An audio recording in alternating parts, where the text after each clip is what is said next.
은혜 받으실 말씀은 요한계시록 19장 7절부터 8절 말씀입니다. 우리가 즐거워하고 크게 기뻐하여 그에게 영광을 돌리세.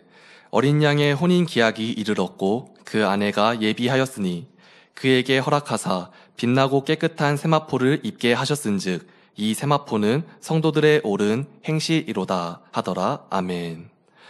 진주문 만민교회 담임이신 김상희 목사님께서 주님의 신부라는 제목으로 말씀 증거해 주시겠습니다. 사랑하는 성도님들, 마지막 때 주님 맞이할 준비를 어떻게 하고 계십니까? 오늘 말씀을 통해 우리가 주님의 신부로서 마지막 때를 어떻게 준비하고 있는지 점검해보는 은혜의 시간이 되었으면 합니다. 제가 이 말씀을 준비하고 있을 때 어떤 성도님께서 유튜브 영상을 하나 보내주셨습니다. 그 영상은 한 외국인이 마지막 때에 대해 예언하는 내용이었는데 그 영상을 통해 혹여 성도님이 잘못된 정보를 습득하지 않도록 하기 위해서는 저도 그 내용을 알아야 하기에 영상을 확인해 보았습니다. 영상 내용 중에 마지막 때 일정한 나이 이하의 어린이들은 모두 구원받는다는 그런 엉뚱한 주장이 있었습니다. 그러나 성경은 구원은 오직 예수 그리스도를 통해서만 가능하다고 분명히 말씀하고 계십니다. 나이가 어리다고 해서 무조건 구원받는 것은 아니지요. 예언 중에 성경과 다른 내용이 있다면 그것은 개인적인 생각이 가미된 것임을 분별할 수 있습니다. 이 점을 염두에 두고 그 유튜브 영상을 끝까지 들어보니 마지막 때의 징조를 설명하며 마지막 때가 가까웠음을 알리는 그런 내용이었습니다. 마지막 때가 가깝다는 것을 알지만 어떻게 준비해야 할지 몰라 지하에 동굴을 파고 핵전쟁도 버틸 수 있는 튼튼한 구조물을 만들고 그 안에 몇 년 동안 먹을 수 있는 식량과 물을 비축해둔 사람도 있고 아예 지구 밖으로 우주로 피신할 계획을 세우는 그런 사람들도 있지요.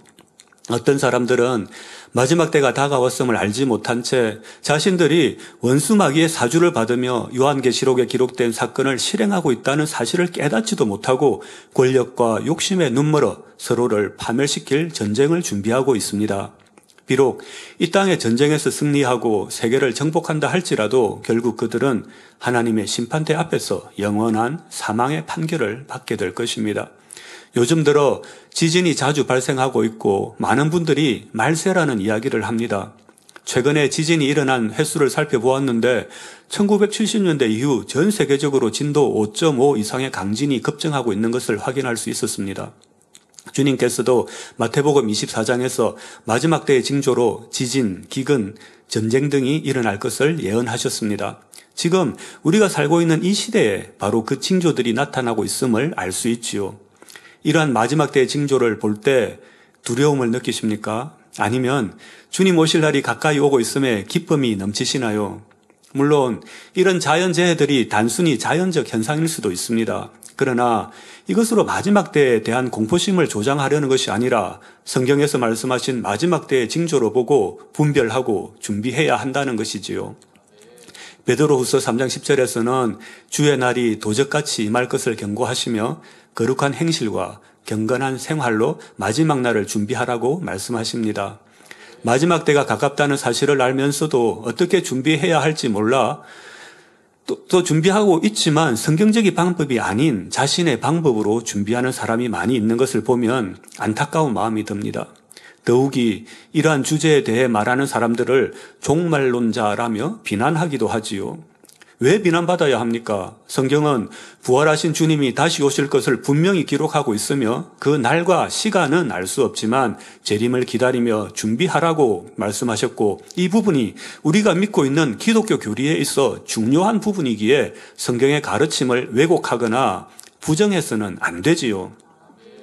마지막 날과 마지막 때는 조금 다른 의미가 있습니다. 마지막 때란 주님의 재림이 가까운 때를 말합니다. 반면 마지막 날은 데살로니가 전서 4장 16절 전반절에 주께서 호령과 천사장의 소리와 하나님의 나팔로 친히 하늘로 쫓아 강림하시리니 하신 것처럼 주님의 공중재림이 이루어지는 그 날을 뜻합니다.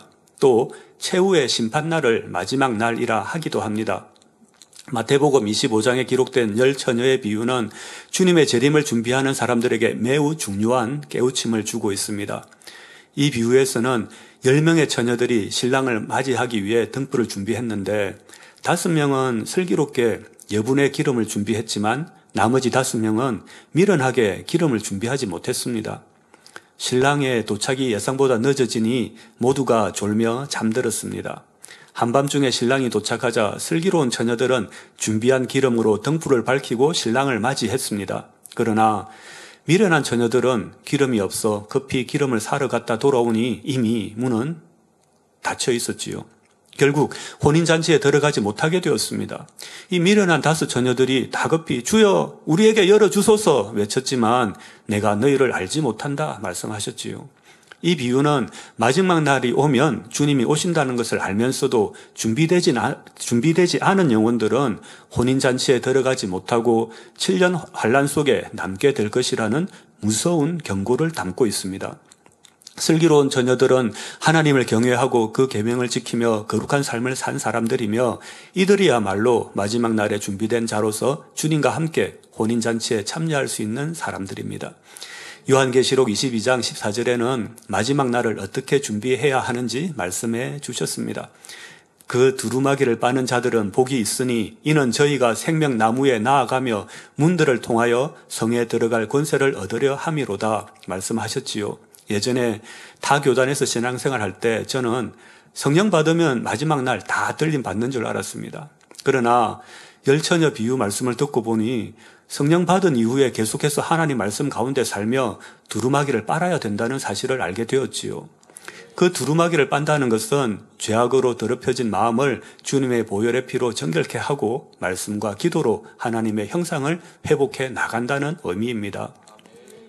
여러분은 주님과의 혼인잔치에 신부로 입장할 준비가 되셨습니까?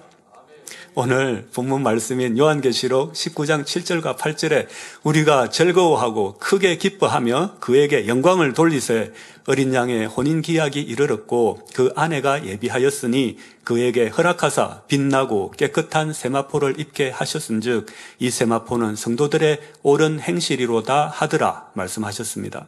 여기서 세마포는 깨끗한 마음과 옳은 행실을 의미합니다.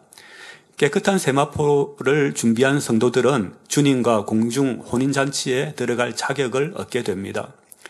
주님의 신부가 되는 것이지요. 왜 주님과 구원받은 백성이 혼인하여 신랑과 신부의 관계를 이루게 되는 것일까요? 우리를 낳아주신 부모님, 아버지와 어머니가 계신데 왜 기독교인들은 하나님을 아버지라 부르는 것일까요? 잠시 하나님과 사람과의 관계에 대해 살펴보도록 하겠습니다. 하나님은 말씀으로 만물을 창조하셨습니다. 그러나 사람을 창조하실 때는 특별한 방법을 사용하셨지요.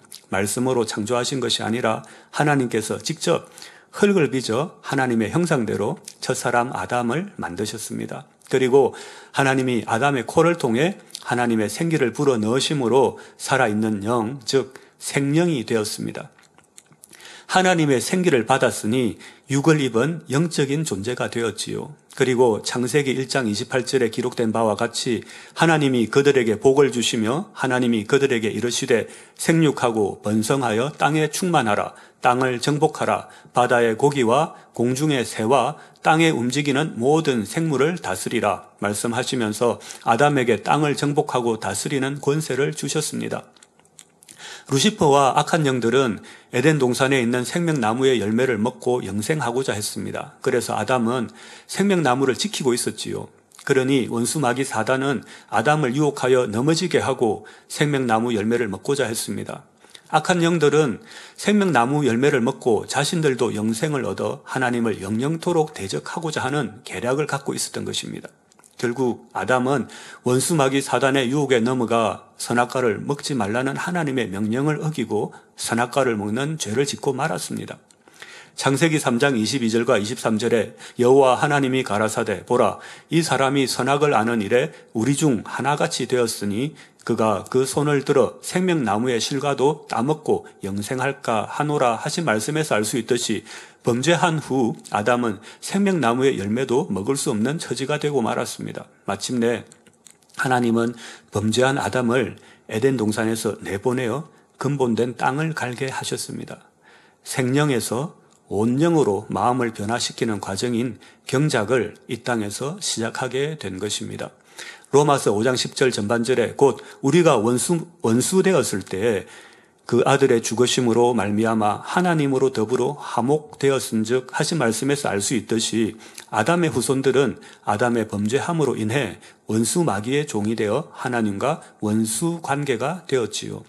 하지만 하나님은 우리를 사랑하시기에 우리를 구원하실 계획을 가지고 계셨습니다. 레위기 25장 23절에서 25절에 토지를 영영히 팔지 말 것은 토지는 다 내 것임이라.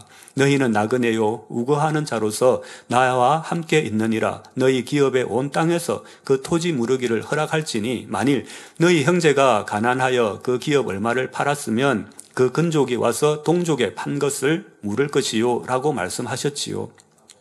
어릴 때 형이나 동생과 장기나 바둑을 두다가 실수로 잘못 놓으면 물러달라고 합니다.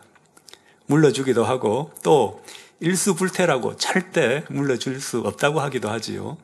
무르기란 되찾는다 또는 되돌린다라는 의미입니다.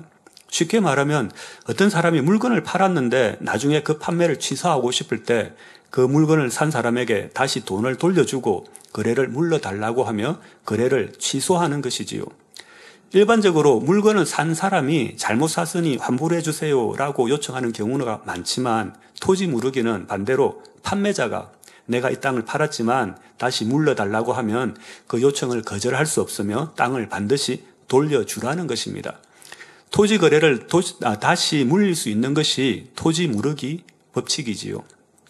레위기에서 언급된 토지 무르기는 팔린 토지를 가까운 친족이 대가를 지불하고 되찾을 수 있는 것을 말합니다. 이때 토지는 흙으로 지원받은 사람을 의미하지요. 아담은 하나님으로부터 지원받았지만 범죄함으로 인해 원수 마귀의 종이 되어 팔려간 것입니다. 그러나 친족 중에 힘 있는 사람이 있으면 대신 물을 수가 있는데 죄의 삭슨 사망이라는 영계의 법칙에 따라 죄를 용서함 받기 위해서는 그 대가로 생명을 지불해야 했습니다. 주님께서 이 땅에 오셔서 십자가에 못 박혀 물과 피를 흘리시고 자신의 생명을 대신 내어주셨지요. 죄가 없으신 우리 주님은 사망 권세를 이기시고 사흘 만에 부활하셔서 우리의 구세주가 되셨습니다. 주님의 부활은 그분이 하나님의 아들이시며 죄가 없으심을 증명하는 사건입니다.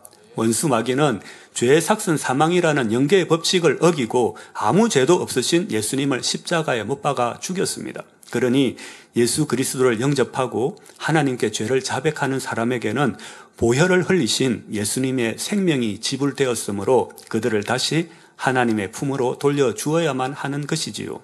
이때 토지 무르기 법칙이 적용되는데 우리의 근족이신 예수님께서 자신의 생명으로 값을 지불하셨으므로 원수 마귀는 더 이상 권리를 주장할 수 없고 하나님은 예수님의 희생을 통해 우리를 원수 마귀로부터 되찾으신 것입니다. 이에 더 나아가 하나님께서는 구원받은 백성을 자녀 삼아 주셨습니다. 정확히 말하면 양녀 또는 양자로 입양해 주신 것이지요. 로마서 8장 15절 너희는 다시 무서워하는 종의 영을 받지 아니하였고 양자의 영을 받았으므로 아바 아버지라 부르짖느니라 하신 말씀과 같이 하나님은 우리를 자녀 삼아 주셨으므로 우리는 하나님을 아버지라 부를 수 있는 것입니다. 그렇다고 나는 하나님의 양자입니다, 양녀입니다 하면 안 되겠지요. 이방에서 정성껏 사랑으로 키워주시는데 양아버지, 양어머니라 부르는 사람은 없을 것입니다. 아버지라 불러야 되지요. 무엇보다도 하나님은 우리의 영혼육을 지어주신 분이니 친아버지가 되시며 우리의 본향은 천국임을 잊지 말아야 합니다. 피조물인 사람은 죄로 인해 하나님과 원수의 관계였지만 예수 그리스도의 희생을 통해 우리의 죄가 용서받고 구원받게 되었습니다. 이렇게 구원받은 우리는 단순히 구원받은 자로 머무르는 것이 아니라 하나님의 자녀로서 더 깊은 관계로 나아가게 됩니다. 고린도후서 11장 2절에 내가 하나님의 열심으로 너희를 위하여 열심 내노니 내가 너희를 정결한 처녀로 한 남편인 그리스도께 드리려고 중매함이로다 하신 말씀과 같이 우리는 주님과 혼인을 앞둔 약혼자가 되었습니다. 그리고 마지막 날 하나님의 아들이신 주님과 신랑 신부의 관계가 되는 것입니다. 주님과의 결혼식은 주님이 이 땅에 우리를 데리러 오실 때 들림받아 공중에서 7년 혼인잔치에서 이루어지는 것입니다. 그러니 우리는 이 혼인잔치에 단순히 참석하는 축하객이 아니라 실제로 결혼을 하는 신부로서 결혼식의 주인공이 되는 영광스러운 잔치인 것입니다. 마지막 날 신랑을 맞이할 신부로서 어떻게 준비해야 하는지 두 가지 분야로 나누어 말씀드리겠습니다. 마지막 때 주님의 참된 신부의 자격을 갖추기 위해서는 첫째, 잃어버린 하나님의 형상을 회복해야 합니다. 마지막 때를 준비하면서 막연히 교회만 다닌다고 되는 것이 아닙니다. 하나님이 계신 것을 믿는 믿음과 함께 하나님과 사귐이 있어야 되고 잃어버린 하나님의 형상을 회복해야 하지요. 말씀이신 하나님을 만나는 것입니다. 내가 하나님 말씀에 거하는 만큼 하나님과 가깝게 됩니다. 인도 선교 사역을 하며 다양한 유형의 성도님들을 만나고 있습니다. 특히 힌두교도였다가 기독교에서 신앙생활하는 분들을 많이 만날 수 있습니다. 힌두교의 특징 중 하나는 만물을 신으로 여기는 것입니다. 때로는 달이나 태양, 나무나 동물 또는 사람이 그린 그림이나 우상에게 기도하며 복을 달라거나 문제 해결되기를 바라지요. 이런 신앙적 배경을 가진 분들은 기독교 신앙을 받아들이기는 했지만 여전히 하나님을 만나는 방법을 몰라 이전에 하던 방식대로 신을 찾게 되는 경우가 있습니다. 예를 들어 과거에는 해나 달을 향해 기도하거나 동물이나 우상을 향해 기도하며 복을 달라고 했다면 이제는 그 방향만 십자가로 바꾸어 십자가에 복 달라고 기도하는 것입니다.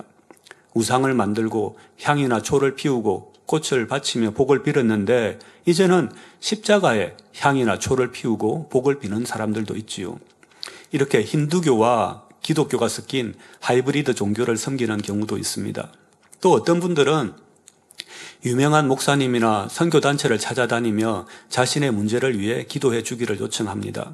죄를 회개하고 말씀을 행하려는 노력은 하지 않고 단지 유명한 목사님이나 기도하는 단체의 기도를 받으러 다니기도 하지요. 또는 예언가를 찾아가 자신의 미래가 어떻게 될지 묻기도 합니다. 말씀대로 살면 형통하고 지킴받고 축복받는데 말씀을 행하려는 노력 없이 단지 예언가의 말이 이루어지리라 믿으며 신앙생활 하는 분들도 있지요. 예언가가 인도하는 집회에 참석해서 예언을 듣기 위해 예물을 드립니다. 그리고 그 예언가가 집을 얻게 된다 하거나 자동차를 구입할 수 있도록 축복해 주겠다. 그런 예언을 들으면 그 예언이 성취될 수 있도록 또 예물을 드리는 것입니다.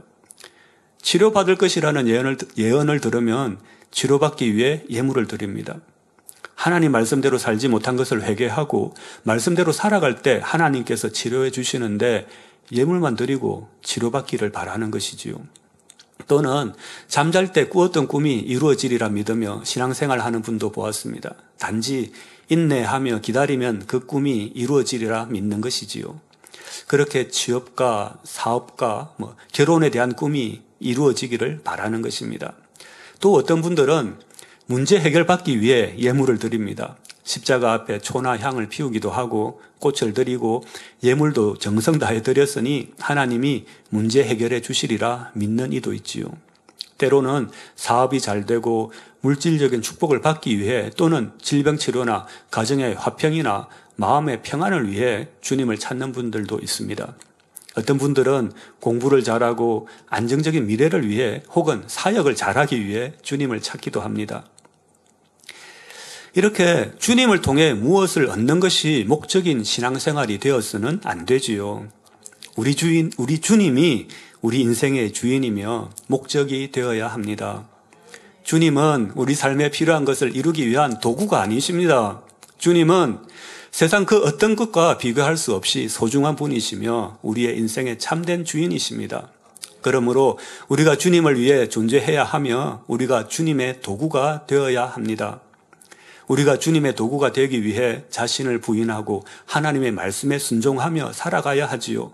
또 어떤 분들은 열심히 충성하면 하나님이 응답해 주신다고 믿고 여러 가지 교회 일에 열심을 내는 것을 봅니다. 사명을 감당하면서 일은 잘하는데 다투고 불편해하고 때로는 실족시키고 낙담하기도 합니다. 마음의 할례는 하지 않고 단지 열심 내고 충성하면 축복받는다 생각하는 것이지요. 우리 재단에서 그런다는 것이 아니라 말씀을 잘 모르는 기독교인들 중에 그런 분들이 있다는 것입니다. 그러니 우리는 이 귀한 성결의 말씀을 전 세계에 전하여 기독교인들이 올바른 신앙생활을 할 수 있도록 인도해야 하는 것입니다. 인도 유튜브 채널에는 많은 통역자들이 함께 사역하고 있습니다. 현지에서 일꾼을 발굴하여 훈련시키고 통역 선교사로서 사역에 동참하고 있지요. 12개 인도와 인도 주변국 언어로 각각 채널을 만들어 운영되고 있으며 각 언어별 채널에 말씀을 더빙하고 또 예배를 통역합니다. 매주 토요일에는 통역자들과 세미나를 합니다. 통역자들이 더욱 영적으로 성장하고 말씀 번역과 통역을 더 정확하게 하기 위해 성경 공부도 하고 더빙과 통역을 잘하기 위해 발성 연습을 할 수 있도록 도와주며 녹음 장비와 프리미어 같은 프로그램 사용법도 함께 배우고 있지요. 이제는 마른 들판에 물을 공급할 수 있는 수도관이 연결되었고 수도꼭지를 털어 본격적으로 성경의 말씀을 전하기 시작하면 물된 동산에 나무가 자라나 열매를 맺듯 많은 영혼들이 성경의 말씀을 듣고 주님을 만나 구원에 이를 것입니다. 그래서 유튜브 채널을 통해 말씀을 전하는데 특히 하나님을 믿는다는 것은 그 말씀을 믿는 것임을 강조합니다. 하나님의 말씀은 약속인데 주의를 거룩하게 지키면 축복 주시고 죄를 버리고 회개하면 치료해 주신다는 이 약속을 믿는 것이 믿음이지요. 그렇지만 주의를 지키면 축복 주신다는 하나님의 약속을 믿지 못하기 때문에 축복받기는 원하지만 주의를 온전히 지킬 수 없는 것입니다. 마치 젖을 달라고 보채기만 하는 어린아이와 같은 신앙생활이지요. 말씀에 대한 이해나 행함이 없이 무조건 축복해 주시고 치료해 주시고 응답해 주시라고 하는 그런 신앙생활을 하는 것입니다. 죄를 버리고 회개하면 치료해 주신다고 하지만 하나님께서 나의 질병을 치료해 주신다는 믿음이 없기 때문에 육신의 정욕을 따라 범죄하는 것이지요. 결국 하나님을 만나는 방법은 하나님의 말씀을 듣고 믿고 행하는 것입니다. 어둠에서 빛으로 나오는 것이지요. 예를 들어 쉽게 짜증내고 혈기내었던 사람이 마음에 할례를 하면 용서하고 이해하고 사랑하는 사람이 되는 것입니다. 인도의 리뚜 성도님은 올해 25살인데 어릴 때부터 중이염을 앓고 있었습니다. 이로 인해서 항상 귀에 고름이 차 있었고 왼쪽 귀의 고막에는 구멍까지 생겨서 들을 수 없었다고 합니다. 마침 어머니가 GCN 방송을 듣고 있어 함께 말씀을 들었는데 주님을 영접하게 되었습니다. 이후 또 계속 말씀을 듣고 예배를 들으면서 짜증내고 원망하는 자신을 발견하고 회개하였다고 합니다. 그리고 말씀을 듣고 기도하며 짜증과 혈기를 내지 않고 이해하고 사랑하는 사람으로 변화되었다 하지요. 이후 귀에 고름도 생기지 않고 놀랍게도 고막 천공으로 인해 들리지 않았던 왼쪽 귀에서도 소리를 잘 들을 수 있게 되었다는 간증을 들을 수 있었습니다. 원망하고 불평했던 사람이 원망과 불평을 버리고 범사에 감사하는 마음과 입술이 되는 것입니다. 이것이야말로 진정한 변화입니다. 이와 같이 내 삶의 변화를 통해 우리는 하나님을 만날 수 있습니다. 자신을 부인하고 주님의 십자가를 지고 하나님 말씀대로 살아갈 때 우리는 주님의 도구가 된 삶을 살아갈 수 있으며 잃어버린 하나님의 형상을 회복할 수 있는 것이고 마지막 때 주님의 참된 신부로 준비될 수 있습니다. 마지막 때 주님의 신부의 자격을 갖추기 위해서는 둘째, 주님을 사랑해야 합니다. 결혼을 준비하는 남녀에게 가장 중요한 것은 무엇일까요? 경제적인 안정이나 공통된 취미나 가치관의 공유도 중요하지만 그 중에서도 가장 중요한 것은 바로 서로에 대한 사랑일 것입니다. 사랑하지 않으면서 어떤 조건에 의해 혹은 강요에 의해 결혼했다면 삶은 무척 힘들고 고달플 것입니다. 그렇다면 주님과의 혼인을 준비하는 신부가 주님을 사랑하지 않고 있다면 어떻게 될까요? 혹 이 땅에서는 자신과 세상을 사랑하다가 천국 가면 그때부터 주님만 사랑하겠다고 하시는 분이 계신가요? 이 세상을 살아가면서 주님을 사랑하는 마음이 온전하지 못한 그 이유가 무엇인지 그 답을 요한일서 2장 15절에서 찾을 수 있습니다. 이 세상이나 세상에 있는 것들을 사랑치 말라. 누구든지 세상을 사랑하면 아버지의 사랑이 그 속에 있지 아니하니 하신 말씀에서 세상을 사랑하는 마음이 있기에 주님을 온전히 사랑할 수 없는 것입니다. 야고보서 4장 4절에도 말씀하십니다. 간음하는 여자들이여 세상과 벗된 것이 하나님의 원수임을 알지 못하느냐. 그런즉 누구든지 세상과 벗이 되고자 하는 자는 스스로 하나님과 원수되게 하는 것이니라 말씀하신 것과 같이 혼인을 앞둔 신부는 신랑 되신 주님 한 분만을 사랑해야 하지요. 세상을 사랑하는 것은 영적인 간음이라고 말씀하십니다. 어떻게 신랑을 사랑하지 않는 사람과 결혼을 할 수 있겠습니까?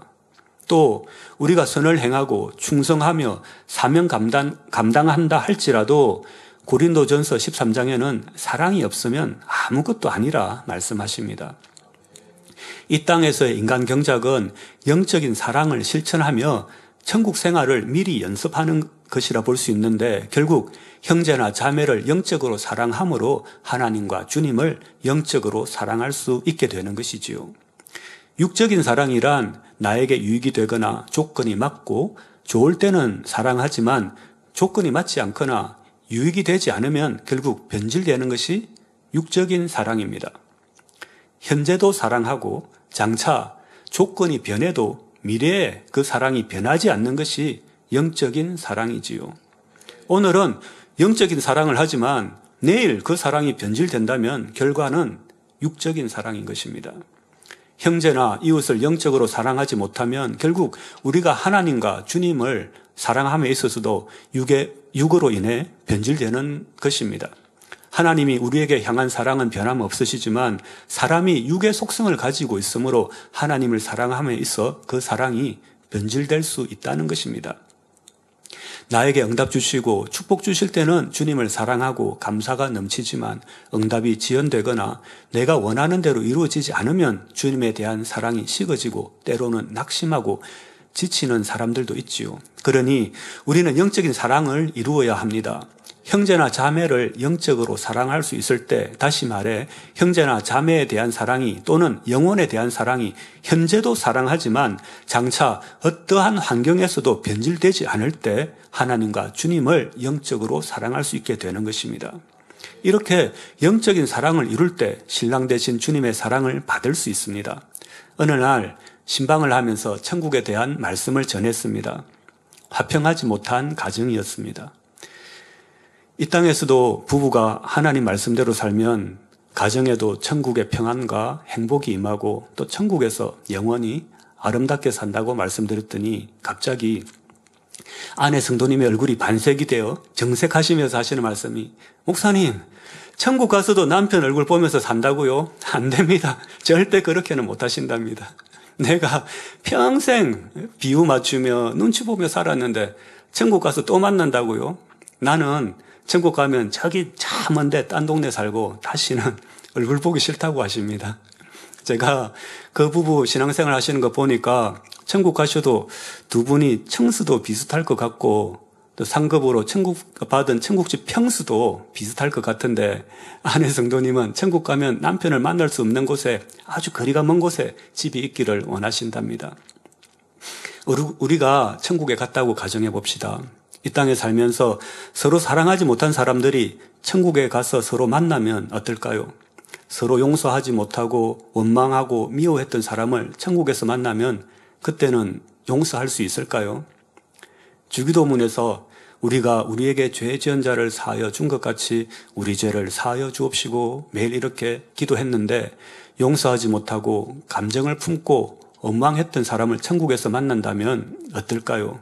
물론 이렇게 원망과 감정을 품고 신앙생활한 사람이 구원받는다면 부끄러운 구원이지요. 천국에서는 누군가를 만나든 서로 용서하고 이해하겠지만 한편으로는 참 민망하고 부끄러운 마음이 들 것입니다. 그러니 이 땅에서 사랑하지 못하고 용서하지 못했던 것을 후회하게 되겠지요. 내가 이게 뭐라고 이해해주지 못했던가, 땅에서 살 때 더 많이 사랑하고 용서할 걸 하며 후회하겠지요. 이 땅에서는 불순종하며 살다가 천국 가면 말씀에 순종하며 사랑하고 선하게 살겠다고 생각하시는 분이 계십니까? 이 땅은 결국 천국에서의 아름다운 삶을 연습하고 선과 사랑의 마음을 이루는 곳이지요. 이렇게 사랑을 나누기에도 시간이 부족한데 왜 다투고 미워하는 것에 시간과 에너지를 낭비해야 되겠습니까? 이 땅에 살면서 형제를 사랑하지 못했는데 천국에서 형제님 사랑합니다 고백한다면 그 고백은 부끄러운 고백이 될 것입니다. 어려운 처지에 있을 때 사랑한 것이 참이지요. 천국에서는 모든 것이 넉넉하고 풍성하고 여유로운데 사랑하지 못할 것이 무엇 있겠습니까? 이 땅에 살면서 주님을 사랑하지 못했는데 천국에서 주님 사랑합니다 고백한다면 그 고백은 부끄러운 고백이 될 것입니다. 연단과 고난 중에 순종하며 주님을 사랑한 것이 참이지요. 천국에서 모든 것을 넉넉하고 풍성하게 주시는 주님을 사랑하지 않는 사람이 누가 있겠습니까? 그래서 천국에서 처소가 나누어지나 봅니다. 이 땅에서 하나님의 말씀을 행하고 선과 사랑을 이룬 만큼 하나님의 보좌 가까운 곳에 처소가 마련되고 행한 대로 상급을 주시는 것이지요.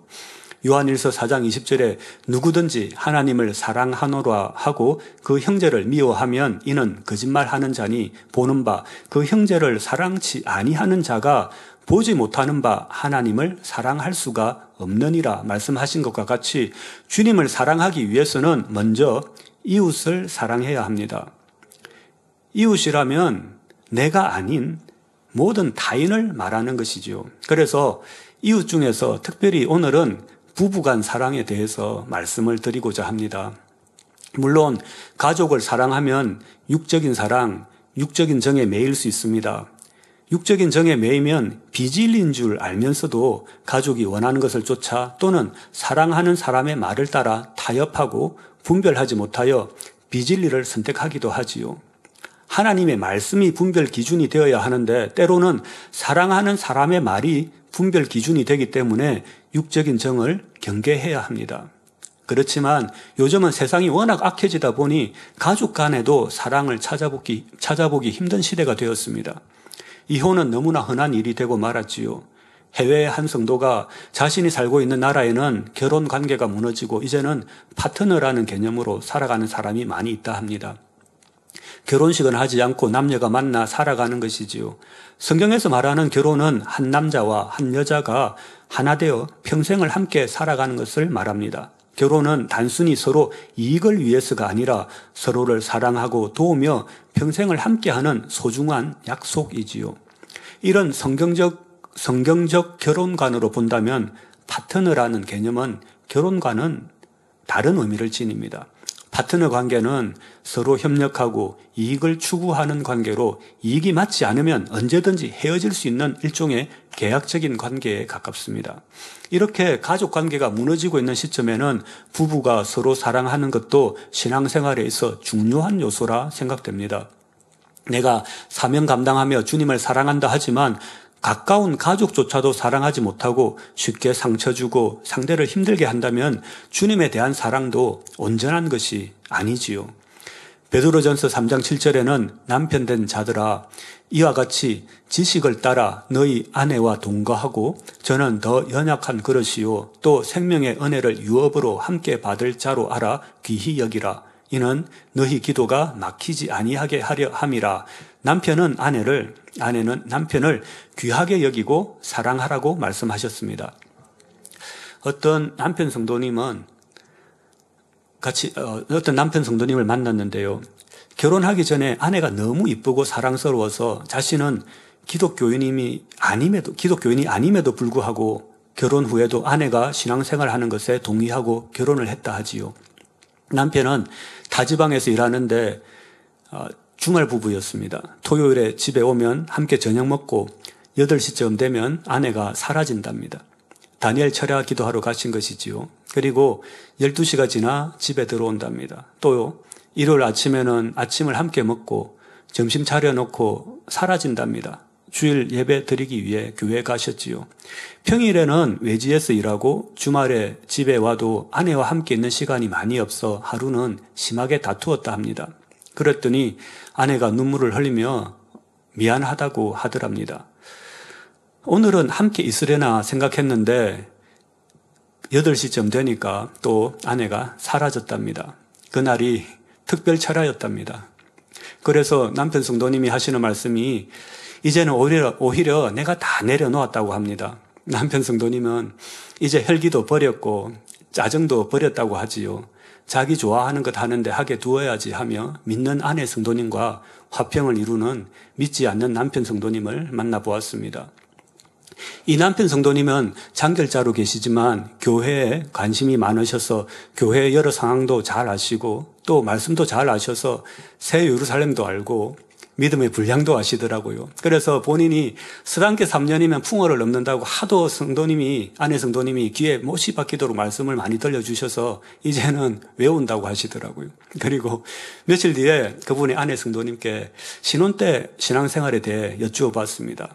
아내 성도님이 하시는 말씀이 그때는 대단했지요. 그때는 다니엘체라도 12시까지 했고 무조건 열심히 하면 되는 줄 알았답니다. 그러면 축복도 주시고 남편도 구원해 주실 것이라 믿었다는 것이지요. 그런데 이제 깨달은 것은 마음의 할례라는 것입니다. 내가 진정 남편을 영적으로 사랑하는가 생각해 보았답니다. 이후 눈에 보이는 남편을 더욱 영적으로 사랑하려고 하니 마음도 변화되고 부부 사이도 더욱 돈독해지고 가정도 더욱 화목해졌다 합니다. 그랬더니 교회에 가는 것도 이해해주고 또 교회에는 아직 출석하지 않지만 남편 성도님은 교회 일을 적극 도와주고 계십니다. 가정복음화를 온전히 이룰 수 있도록 열심히 달려가고 계시지요. 마태복음 5장에는 팔복의 말씀이 있고 아래로 더 읽다 보면 우리의 생활에서 말씀을 적용하고 실천할 수 있는 예들을 가르쳐 주십니다. 마태복음 5장 38절과 39절에서 예수님께서는 이렇게 말씀하십니다. 또 눈은 눈으로 이는 이로 갚으라 하였다는 것을 너희가 들었으나 나는 너희에게 이르노니 악한 자를 대적지 말라. 누구든지 내 오른뺨을 치거든 왼편도 돌려대며 하신 말씀에서 눈에는 눈, 이에는 이라는 말은 우리가 받은 만큼 되갚는 즉 복수하는 것을 의미합니다.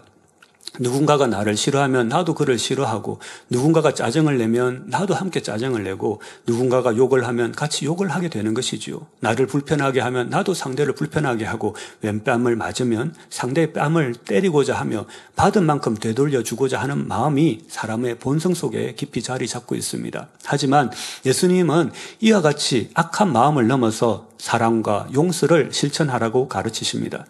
상대방이 우리에게 나쁘게 대할 때 실수를 했을 때, 해를 끼쳤을 때 우리는 동일한 방식으로 대응하는 대신 선으로 악을 이기라는 것입니다. 오래전에 또 다른 남자 성도님과의 상담을 통해 들은 이야기가 있습니다. 당시엔 교회에 출석하지 않는 남편 성도님이었는데 이런 말을 했습니다. 10년도 더 지난 일인 것 같은데 아내 집사님이 하도 수련에 따라가자고 해서 휴가 기간에는 가족과 함께 보내고 싶었고 또 수련회 교육은 참석하지 않아도 되고 숙소도 외부에 예약한다고 해서 함께 갔지요.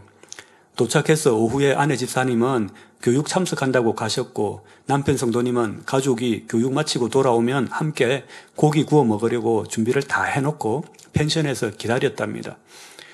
9시가 되어도 오지 않고 11시가 되어도 오지 않아서 준비해둔 고기도 먹지 못하고 잠이 들었다 하지요. 아침에 일어나 보니 아내가 옆에서 자고 있더랍니다. 며칠 후 아내 집사님을 만나 그때 상황에 대해서 여쭈어보니까 그냥 집회에 참석하면 은혜 주셔서 남편도 변화시켜 줄 것이라 생각했다는 것입니다. 아내 집사님은 이런 말씀을 하셨습니다. 그때 저는 토요일만 되면 순한 양이 되었습니다. 왜냐하면 주일에 남편을 교회로 모셔와야 하기 때문에 그 전날에는 남편 말을 잘 듣고 잘 대해주어서 어떻게든 교회에 함께 오려고 했답니다. 그래서 제가 그러면 성도님은 토요일 말고 다른 날은 어떻게 하시나요? 라고 여쭈어봤더니 아내 성도님이 하시는 말씀이 저는 도저히 참을 수가 없습니다. 눌러놓은 감정이 폭발해서 스스로도 주체할 수 없게 됩니다. 라고 답하시더라고요. 그랬던 집사님은 남편의 구원을 위해서는 자신이 변해야 된다는 것을 깨닫고 이제는 월요일부터 금요일에도 순한 양이 되기 위해 열심히 변화되어 간다고 말씀하셨습니다. 누군가가 감정을 품고 불편한 말을 한다면 악으로 갚지 말고 선으로 대하는 것이 변화이지요. 이 말씀을 어디에서 실천해야 하냐면 남편은 아내에게, 아내는 남편에게 실천해 보십시오. 결혼하지 않은 분들은 부모님께, 친구에게 혹은 직장이나 이웃들에게 학교에서는 친구들에게 실천하면 됩니다. 우리가 이렇게 일상생활에서 천국 생활을 연습하면 이 땅에 내가 있는 곳이 천국이 되는 것이지요. 마태복음 5장 40절과 41절에 또 너를 송사하여 속옷을 가지고자 하는 자에게 겉옷까지도 가지게 하며 또 누구든지 너로 억지로 오리를 가게 하거든 그 사람과 심리를 동행하고 라고 말씀하셨지요. 결혼을 했는데 아내가 운전을 못하니까 토요일에 쉬고 있는 남편에게 마트에 가자고 한답니다.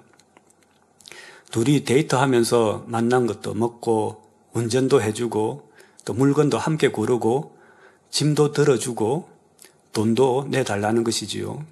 신혼 때는 함께 하는 게 너무 좋았는데 시간이 지나니 마음이 불편하더랍니다. 좀 쉬고 싶은데 쉬지도 못하게 시간을 뺐으니 불편하셨다 하지요. 그래서 남편은 이 말씀을 떠올렸답니다. 그래, 오리를 가자면 심리도 가야지 하면서 억지로 아내와 마트의 장을 보기 위해 따라 나섰답니다. 속옷을 달라면 겉옷도 주어야지 하는 마음으로 물건값도 지불했지만 마음이 여전히 불편하더랍니다. 그런데 어느 날 기도하면서 이 부분을 회개하고 진정 사랑하는 마음으로 아내 성도님을 도와주기 시작했더니 마음의 불편함 대신 기쁨이 임하더랍니다. 진정한 변화의 시작이지요. 우리가 육적인 사랑을 가지고 있으면 상대가 마음에 들지 않거나 희생해야 되는 상황에서는 마음이 불편해지기도 합니다. 문제는 이 불편한 마음을 주님께도 가질 수 있다는 것이지요. 어떻게 주님께 불편한 마음을 가질 수 있을까 생각하시는 분이 계실까요?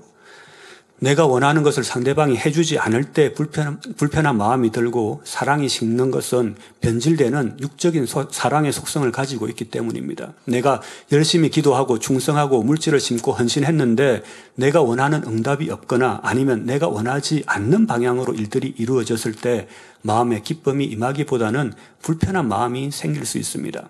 때로는 낙심을 하게 되기도 하지요. 왜 낙심한 마음이 생길까요? 내가 원하는 것을 응답해 주시지 않는 주님께 서운한 마음이 생겼기 때문입니다. 결국 내가 가진 육적인 속성 때문이지요. 그러니 육적인 사랑, 자기의 유익을 구하는 마음이 있으면 주님을 사랑하고 하나님을 사랑함에 있어서도 시험이 닥쳐오면 그 육적인 사랑의 속성이 나타나 변질되는 것이지요. 우리 삶 속에서 영적인 사랑을 이루어 나갈 때 주님을 사랑함에 있어서도 영적인 사랑을 함께 할 수 있는 것입니다. 어떤 사람들은 주님께 받기만을 원하고 주님이 원하시는 것에는 별로 관심이 없고 주님과 교회를 위해 헌신하는 것은 주저합니다. 그것은 받기만 원하고 나의 유익을 구하는 육적인 사랑을 가지고 있기 때문이지요. 우리 삶 속에서 이웃과 영적인 사랑을 실천할 수 있을 때 우리 주님을 영적으로 사랑할 수 있게 됩니다. 주님이 뭘 원하시는지 알고 싶고 주님께 도움이 되어 드리고 싶고 주님의 유익을 구하고 주님이 원하시는 것을 이루어 드리고 싶은 마음이 더욱 간절해지죠. 성도님들은 하루를 살아갈 때 어떻게 결정을 하십니까? 내가 좋아하는 것, 나에게 유익되는 것, 내가 원하는 것에 따라 결정하고 행동하십니까? 아니면 항상 하나님 말씀에 비추어 주님이 원하시는 것을 알아 그에 따라 결정을 하시는지요? 상대의 유익을 구하고 바라고 믿는 것이 영적인 사랑인 것처럼 주님의 유익을 구하고 주님을 믿고 바라며 주님께서 원하시는 것에 순종하는 삶이 영적으로 주님을 사랑하는 삶이지요. 우리가 영적인 사랑을 이루어 천국의 삶을 실천함으로 사람과의 관계에서도 기쁨이 임하고 주님과의 관계에서도 기쁨이 임하니 우리 마음에 또 우리가 살아가는 곳에 천국이 임하는 것입니다. 이것이 우리가 갖추어야 할 마지막 때 신부의 자격입니다. 결론을 말씀드리겠습니다. 오늘은 마지막 날이 가깝고 그날을 준비하는 신부는 주님의 형상을 회복하고 또 주님을 사랑해야 된다고 말씀드렸습니다. 마지막 날 주님이 다시 오시는 재림의 날은 부활의 날이며 혼인잔치가 시작되는 영광의 날입니다. 우리 주님은 사망 권세를 깨뜨리시고 부활하셨습니다. 주님의 부활을 믿어야 주님의 재림을 믿을 수 있고 또 우리의 영생을 믿을 수 있지요. 만약 누군가가 여러분에게 예수 그리스도가 부활하셨다는 증거를 보여달라고 한다면 무엇을 보여주실 수 있겠습니까? 많은 증거들이 있지만 저는 치료의 간증들을 주님의 부활의 증거로 보여드리겠습니다. 올해 초 인도의 우타라칸주에 사는 시반시 아동에게 있었던 일입니다. 하루는 고열이 있어 아버지가 해열제를 주었는데 열이 내렸답니다. 그 다음날 다시 고열과 함께 의식조차 없어서 병원으로 데리고 갔답니다. 병원에서 동공에 이상 반응이 있고 발작 증세도 있어서 큰 병원으로 급히 이송했지요. 아이는 의식이 없었고 호흡기에 의존해 호흡을 했습니다. 그 병원에서 뇌염 진단을 받았습니다. 뇌염은 뇌가 바이러스나 세균에 감염된 것인데 감염으로 인해 뇌세포가 손상되어 사망하거나 심각한 후유장애를 가져올 수 있다 합니다. 병원에 입원한 지 일주일이 지나도 아이는 의식이 없었기 때문에 아버지는 아이가 무척 염려되었답니다. 시반 씨의 아버지는 GCN TV를 알게 되어서 주일 예배를 드렸지요. 하나님을 간절히 만나기 원했습니다. 기적이 일어났습니다. 뇌염으로 인해 의식이 없던 아이가 그날 오후부터는 예배 드린 날 그 오후부터는 웃기도 하며 반응을 보이기 시작하더니 그 다음날 의식을 완전히 회복했습니다. 다음날은 아이 혼자 식사도 하게 되었고 뇌염으로 인해 일주일 동안 의식이 없던 아이가 아버지가 회개하고 주님께 예배 드린 그날 신속히 회복되어 아무런 후유증 없이 건강한 몸으로 퇴원했지요. 예수님께서 부활하셨고 2000여 년이 지난 지금도 살아계시기에 우리가 주님의 이름으로 기도하면 살아계신 주님이 우리의 기도에 응답하시고 질병을 치료해 주십니다. 고린도전서 15장 51절과 52절에 보라 내가 너희에게 비밀을 말하노니 우리가 다 잠잘 것이 아니요 마지막 나팔에 순식간에 홀연히 다 변화하리니 나팔 소리가 나매 죽은 자들이 썩지 아니할 것으로 다시 살고 우리도 변화하리라 말씀하셨습니다. 이제 마지막 날 주님이 오실 때 주 안에서 잠자는 자들 즉 주님을 믿고 죽은 자들은 썩지 아닐 몸으로 변화될 것입니다. 이것이 바로 성도의 부활입니다. 그리고 우리 살아있는 자들도 그 순간에 홀연히 썩지 않는 몸으로 변화될 것입니다.